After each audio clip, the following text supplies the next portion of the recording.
Throughout the history of motorsport, each iteration of race car has a track that it clicks with, and this has been especially true in NASCAR. With the COT, maybe it was the Atlanta Motor Speedway. With the Gen 6, the short tracks like Bristol and Martinsville. The next gen, well, maybe that's the Charlotte Oval. The Xfinity cars, Darlington. It's always going to be a classic, it's always going to be exciting. And when these combinations are next on the schedule, the anticipation and excitement always raises as a great race is to be expected. However, there is a car and a track combination that currently races in NASCAR that is so underrated, the anticipation and excitement, it doesn't come through. It's probably not even a thought when entering into this track's race week. And perhaps that is because it comes from an unlikely racetrack. For the first time ever, the Xfinity Series green at Pocono. The NASCAR Xfinity Series began racing at Pocono in the 2016 season, as title sponsor Xfinity wanted to hold a race near their headquarters in Philadelphia, Pennsylvania. At the time, I, likely along with many other race fans, did not like the change, even if it was my home track. And the first race did not go as planned, as rain forced an end to the inaugural event just 53 laps into the 100-lap race, with Cup driver Kyle Larson claiming the victory.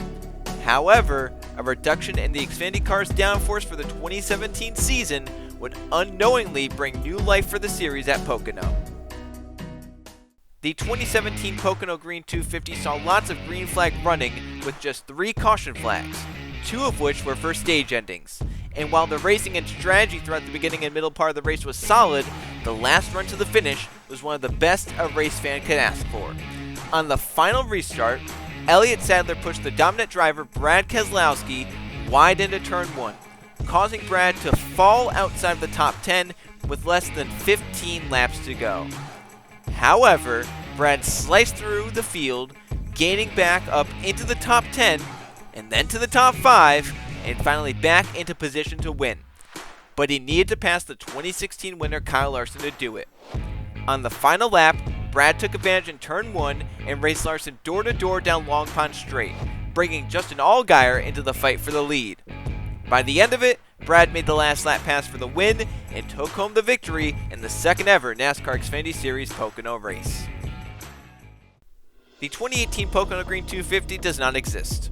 Why does it not exist? NASCAR tried their plate package shenanigans and it went about as well as one could expect. The race was absolute trash. The 2019 Pocono Green 250 saw a return to the normal Xfinity Series package at the Pocono Raceway. While for the most part, the race seemed like it would go the way of an average Pocono race, with the leader Cole Custer dominating and some slight differences in strategy, some late yellows would set up for a frantic final 2 laps. Into turn 1 on the restart, Tyler Reddick made a big dive to the bottom, taking over the lead from Cole Custer with ease. He took the white flag with the lead, desperately trying to break the draft, even walling himself by the time he got to the entrance of turn 1. Some not so good corners put Cole into striking distance into turn 3, but he didn't have to do much as Reddick felt his car get loose, stepping it up out of the groove and giving Custer a clean pass through to the race victory, a last corner pass for the win at Pocono. That makes it 3 full-length races at the track and 2 last lap lead changes. In 2020, the NASCAR Xfinity race at Pocono was shortened to a 90-lap race from 100-lap race due to the doubleheader weekend forcing a squeeze in scheduling. And with no practice due to the COVID-19 pandemic, the race started out rough. And I mean really, really rough. By the time 20 laps were completed, 4 yellows had already flown, with more on the way. A late spin by Chase Briscoe changed the entire complexion of the race. Or so everyone who watched thought, because Briscoe battled back up to fight with Ross Chastain for the lead within 10 laps of the restart of his spin. And then, Ross and Chase produced one heck of a battle, trading the lead back and forth, side drafting down the long Pocono straights, even chasing each other to the apron at times. However, Briscoe was able to get by Chastain and was ready to set sail. But a late yellow came out sending the race into NASCAR overtime. And from there, Ross took the lead into turn 1 on the restart, but couldn't hold it through the tunnel turn as Briscoe sent it in deep, loosening the number 10 up and allowing him back through to the lead and eventually the win.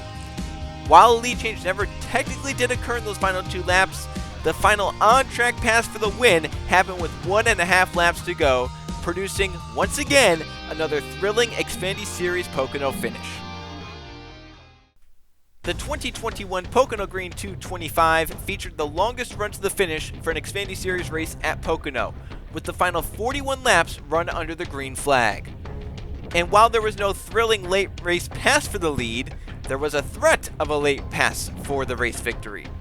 This race saw differing strategies, but as it started to cycle out, it appeared Austin Cindric was in the spot to win the race handily, leading second place runner Ty Gibbs by 4 seconds at points.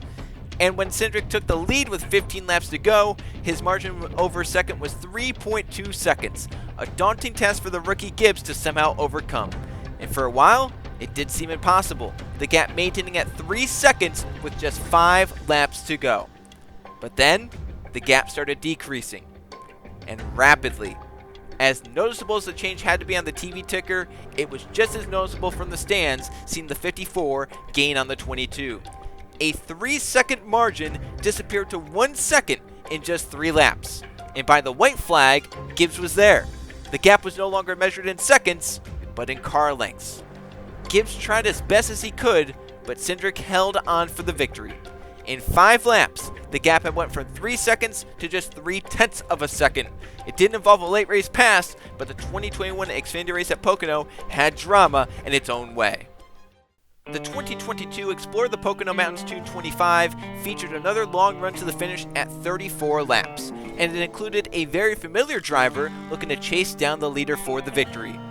After a slew of cautions to begin Stage 3, including Jeb Burton flipping on the front stretch, the late run began with Josh Berry taking the lead from Riley Herbst, but within 10 laps, his JRM teammate Noah Gragson was on Berry and passed him with just over 20 laps to go.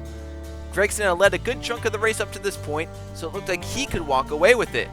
However, just like in the 2021 race, Ty Gibbs' car was fast when it mattered most and was hunting down the race leader. What occurred over the final 12 to 15 laps was some of the best racing the Pocono Raceway could offer. Gragson trying to break the draft on Gibbs, Gibbs trying to find different lines to run to get out of the dirty air in front, both trying to negotiate lap traffic the best. The two battled side by side crossing the start finish line with 6 to go, fighting hard into turn 1 side by side, with Gragson able to maintain the advantage down Long Pond Straight. Gibbs had one more shot at him, and it came on the last lap. He exited turn 1 better, pulling alongside Gragson all the way down Long Pond Straight. As they entered into the tunnel turn, neither driver backed out as they raced side by side, with Gragson coming out on top and taking the victory over Gibbs. Once again, there was no late race pass for the win, but one heck of a fight out of 2 drivers for nearly the final 15 laps. And finally, the newest edition, the 2023 Explore the Pocono Mountains 225. It looked to be Josh Berry's race as he dominated, sweeping the first 2 stages. Even when he lost the lead early on in Stage 3, he's able to take it back from his teammate Justin Allgaier, and when pit stops cycled out, Berry was set to have a big lead. Some late yellows forced overtime with Berry in front. A slip into turn 1 on the final restart allowed Austin Hill to grab the race lead, having not led a single lap up to this point in the race. Berry, however, would not let him get away. He charged back into turn 1 on the final lap, making contact with Hill and going side by side for the lead. As Berry pulled up to side draft, he made contact with teammate Sam Mayer, breaking his momentum and cutting a tire into the tunnel turn. The caution waved, with Austin Hill leading just the final 2 laps en route to victory at Pocono. For those not keeping track, there have been 8 races at the Pocono Raceway in the Xfinity Series, with 7 going the full distance. In 6 of those, the battle for the win came down to the very last lap, twice with the last lap lead change. 2 with a pass for the win with 2 laps to go, and 2 with nail-biting battles on long green flag runs. The largest margin of victory came in the 2018 edition with the plate package at 2.8 seconds. Beyond that, the 2020 race has the biggest margin of victory at just 1 second, with 3 races having a margin of victory under half a second. So, the next time the Xfinity Series heads to the Pocono Raceway, be cautiously optimistic for a good race. For whatever reason, the car complements the 3-turn track well. And if the next race is a good one, now there's no reason to be surprised about it.